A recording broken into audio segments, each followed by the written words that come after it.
This is the first poem that I had published since my 20s, in a 2010 anthology. My brother Robin read me a couple of poems by James Walker in the pub after my mother's funeral. And James was best man at my parents' wedding. And you can find out more about him if you Google Green Poet James Walker, because I've got some stuff on YouTube under Green Poet. Green Poet James Walker will find him. So I wrote this kind of influenced by James Walker's poems, really, and the loss of my mother and my sister in the same year. So this is called Home James. I need to go stand in the yellow sky while it's not quite dark and the moistened eye cries to catch the scent of a memory where a love still hides neath the cataract sea. Step out below the shimmering trees and sniff the pine in the southern breeze. I wonder, what if some Balkan peak had claimed the traveller who lets me speak from the goat-worn past to a useful life? Those dearest gone while I survive. Love sleeps, but recollections rife of all their hopes and all they've known. That gossamer gold I grasp alone. The weather's wildness brings them back. My passions pop like bladder rack my mother held on Budley Beach, till turning tide our pebbles reach, enveloped now by sheepskin time, each touch and taste and sound and rhyme. The best years all are back a while, my sister's wit, my mother's smile, the shells from shores she loved to comb. I clutch, the wax moon takes me home.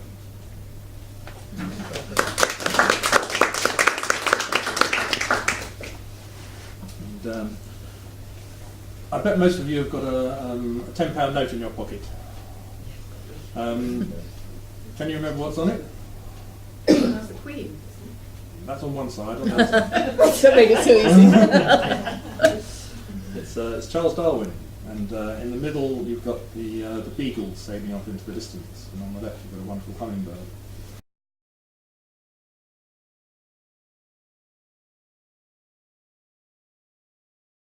And we're going to lose those nice notes soon. They're going to produce plastic notes, which I'm not holding my breath, but I'm going to enjoy handling. They're nice plastic notes. Have you seen them? They have them in Australia, and they're really they cleaner, and they keep their colour and everything.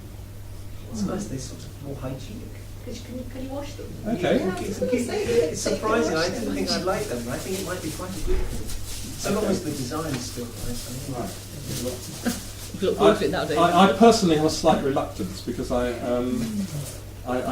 discovered after my annus horribilis of 2007, when I lost family members, that after researching and discussing with my brother, I discovered we actually have Darwin in our family tree. Ooh. So my great grandmother's brother taught four of his sons, tutored four of his sons. So I was just delighted to find that. And also my brother's mother is directly descended from William Darwin Fox, who was Darwin's cousin. So it was a delight to find that out. That chap William Darwin Fox taught Darwin all about beetles, and they stayed in touch. There's hundreds of letters between them, including to and from the beagle. So it was just fascinating to find out that stuff.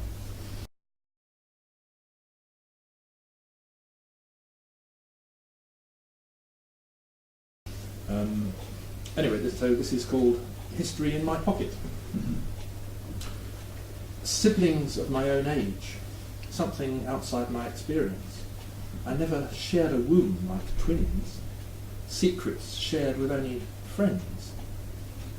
Tiny nurtured status fragments subtly moulded together to build a human, like a crow and a chimp catch a grub on a stick. We were slow to arrive at this place. I carry a Darwin £10 note, a satisfying secret disguised as currency. This familiar connection makes me daily smile, offers a little placebo security, like knowing you have someone to come home to. I see his work in fragrant clusters, fragments of nature's mosaic in my garden, worms that mate around the rim of dark haunts in my compost bin. Across the paper money in my hand, the beagle still sails in the distance, heading for tortoise and finch, a small cabin full of great adventurers, recorders, rash with big ideas, who would face the earthquake and volcano, be tossed by a treacherous sea. Yet, 180 years later, some still cannot swallow the waves. I carry a representation of change, a little bit of nature's magic in my pocket, discovered through sadness by scaling the bark of my own evolutionary family tree. Thank you.